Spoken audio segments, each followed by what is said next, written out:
Doctor Asif Nazrul, সকালবেলা ঘুম থেকে উঠে ইরানের ফুটবল ম্যাচটা কি আপনি দেখেছেন? আমিনুল ইসলাম বুলবুল ভাই, আপনি তো অস্ট্রেলিয়াতে আছেন, টাইমিংটা তুলনামূলক ভালো, নিজেও সাবেক ফুটবলার ছিলেন, ঢাকায় সর্বোচ্চ বিভাগে ফুটবলও খেলেছেন, ক্রিকেট খেলার সময়ও। ফুটবল নিয়ে আপনার আগ্রহ থাকা স্বাভাবিক। ইরান নিউজিল্যান্ড বিশ্বকাপ ফুটবলের ম্যাচটা কি আপনি দেখেছেন? ডক্টর আসিফ নজরুল, আমিনুল ইসলাম বুলবুলরা ইরানের ম্যাচ যদি দেখে থাকেন তাহলে দেখবেন যে ইরান কিভাবে জবাব দিয়েছে, কিভাবে তারা শুধু পা মাথা দিয়ে খেলেনি, হৃদয় দিয়ে খেলেছে, কিভাবে যুক্তরাষ্ট্র তাদের উপর একটা অন্যায় যুদ্ধ চাপিয়ে দেওয়ার পরও সেই যুক্তরাষ্ট্রের মাটিতে গিয়ে তারা বিশ্বকাপ ফুটবলের ম্যাচ খেলেছে, বয়কট করেনি। আর আপনারা বাংলাদেশের বিশ্বকাপ ক্রিকেটটা বয়কট করিয়েছিলেন। ভারতের সঙ্গে বাংলাদেশের কিন্তু তখন কোনো যুদ্ধ চলছিল না। আমি একবার বলবো, দুইবার বলবো, বারবার বলবো, বলতেই থাকবো, বাংলাদেশ যে টি-20 বিশ্বকাপ খেলেনি, এই দুঃখ আসলে কোনোদিন যাবার নয়। ইরান যখন আজকে যুক্তরাষ্ট্রের মাটিতে নিউজিল্যান্ডের সঙ্গে এই ম্যাচটা খেলছিল, তখন এইটাকে আমাদের অনেকের কাছে কোনো না কোনোভাবে পার্সোনাল লেভেলের একটা ভিক্টরি বলে মনে হয়েছে যে যুদ্ধের মধ্যেও ইরান গিয়ে যুক্তরাষ্ট্রের মাটিতে খেলে আসে, যুক্তরাষ্ট্রের অনেক চোখ রাঙানি, অনেক মাস্তানি, অনেক অন্যায়ের কাছে মাথা নত না করেও এবং মাঠের ফুটবলটাতেই তারা জবাব দেয়। এই যে আজকের ম্যাচটা নিউজিল্যান্ডের বিপক্ষে, সেই ম্যাচেও তারা দুইবার পিছিয়ে যাওয়ার পরও হারেনি, কেননা ইরান হারতে পারে না। এই ম্যাচে ইরান ফুটবলীয় শক্তি দিয়ে যতটা না ড্রটা আদায় করে নিয়েছে, তার চেয়ে অনেক বেশি মানসিক শক্তি দিয়ে, তার চেয়ে অনেক বেশি ওই অনুপ্রেরণা দিয়ে যে তাদের দেশে যুদ্ধ চলছিল, সেই সময়টাতে তারা নিজেদের দেশে বিশ্বকাপের প্রস্তুতি পর্যন্ত নিতে পারেনি, কিন্তু বিশ্বকাপটা তারা বয়কট করেনি। বিশ্বকাপ তারা ঠিকই খেলেছে, নিজেদের সামর্থ্যের প্রমাণটা ইরান ঠিকই দিয়ে দিয়েছে। বাংলাদেশ ক্রিকেট দল সেটা করতে পারেনি, আমাদেরকে সেটা করতে দেয়া হয়নি।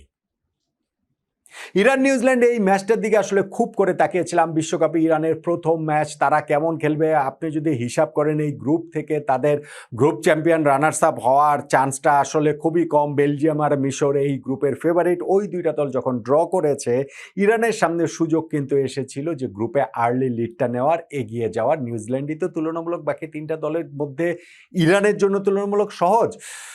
সেই কাজটা অবশ্য তারা করেছে, অনেক চেষ্টা আসলে করেছে। আমার কাছে তো ওই যে ইনজুরি টাইমে ইরান একটা কর্নার পেল, সেই কর্নার থেকে সেকেন্ড বার থেকে একটা হেড হলো, সেকেন্ড হেডটা যদি ইরান উইন করতে পারত তাহলেই কিন্তু কাজের কাজ হয়ে গিয়েছিল।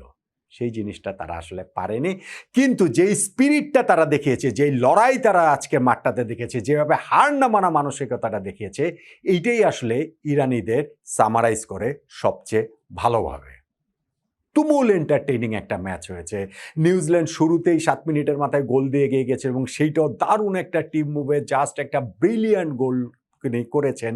কিন্তু ইরান সেই পিছিয়ে যাওয়ার পরেও, ইনফ্যাক্ট ইরান হচ্ছে গিয়ে শুরুটা ভালো করেছিল এবং পিছিয়ে যাওয়ার পরও হতোদ্যম তারা হয়নি, বরং যে তেরেমি তো ওইটা গোল হয়েই গিয়েছিল, লাইটনিং একটা কাউন্টার অ্যাটাক থেকে তার শটটা বার কাঁপিয়ে দিয়েছিল, একটুর জন্য ভেতরে ঢোকেনি।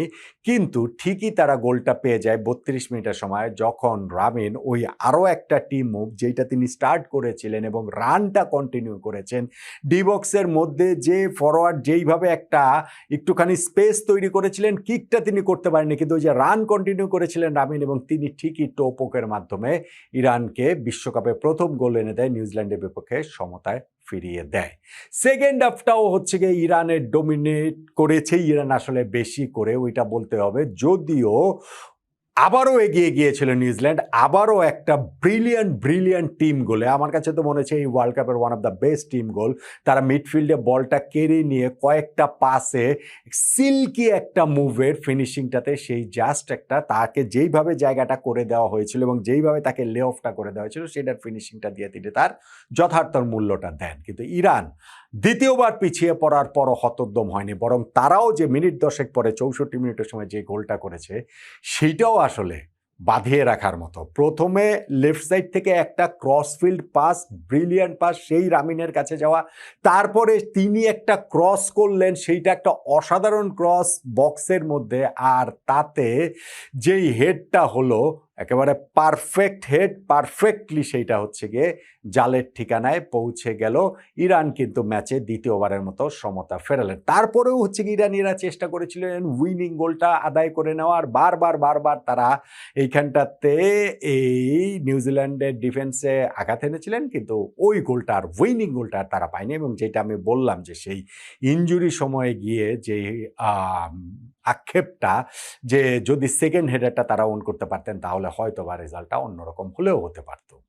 কিন্তু যেই রেজাল্ট হয়েছে সেইটাতেই ইরানকে অ্যাপ্রিসিয়েট করতেই হবে। ভাই, তাদের দেশে যুদ্ধ চলছে, তাদের উপর একটা অন্যায় যুদ্ধ চাপিয়ে দেওয়া হচ্ছে। এখন না হয় যুদ্ধবিরতির আয়োজন হচ্ছে, কিন্তু ওর মধ্যে বিশ্বকাপ ফুটবলে কোয়ালিফাই করেছে তারা, সেটার প্রস্তুতিও নিয়েছে। তুরস্কে গিয়ে, যুক্তরাষ্ট্রে তারা হচ্ছে গিয়ে ক্যাম্প করতে পারছে না, মেক্সিকোতে ক্যাম্প করছে, কিন্তু তারপরে এই লস অ্যাঞ্জেলেসে এসে ক্যালিফোর্নিয়ায় এই স্টেডিয়ামটাতে তারা যেইভাবে কামব্যাকটা করলো, যেইভাবে তারা পা মাথা দিয়ে না শুধু হৃদয় দিয়েও তারা খেললো, সেইটাতে আসলে সবারই হৃদয় জয় করে নিয়েছে এই ইরান। আর আমাদের হৃদয়ের সেই পোড়া ক্ষতটা আরও একবার উস্কে দিয়েছে ডক্টর আসিফ নজরুল, আমিনুল ইসলাম বুলবুল, ফারুক আহমেদ, আব্দুর রাজ্জাক রাজ, নাজমুল আবেদিন ফাহিম, এম নাজমুল ইসলাম, আসিফ আকবররা আমাদেরকে বিশ্বকাপ ক্রিকেটটাতে যে অংশ নিতে দেয়নি। ভারতের সাথে আমাদের কোনো যুদ্ধ চলছিল না, অথচ আমরা বিশ্বকাপ বয়কট করেছি। আর ইরানের উপরে যুক্তরাষ্ট্র যুদ্ধ চাপিয়ে দিয়েছে, তারপরেও সেই যুক্তরাষ্ট্রের মাটিতে গিয়ে ইরান কীরকম ফুটবলটা খেললো, কীরকমভাবে ড্রটা আদায় করে নিল, এই ইরান দলকে তাই স্যালুট জানাতেই হচ্ছে। আর আমাদেরকে যারা বিশ্বকাপ ক্রিকেট খেলতে দেয়নি তাদেরকে ধিক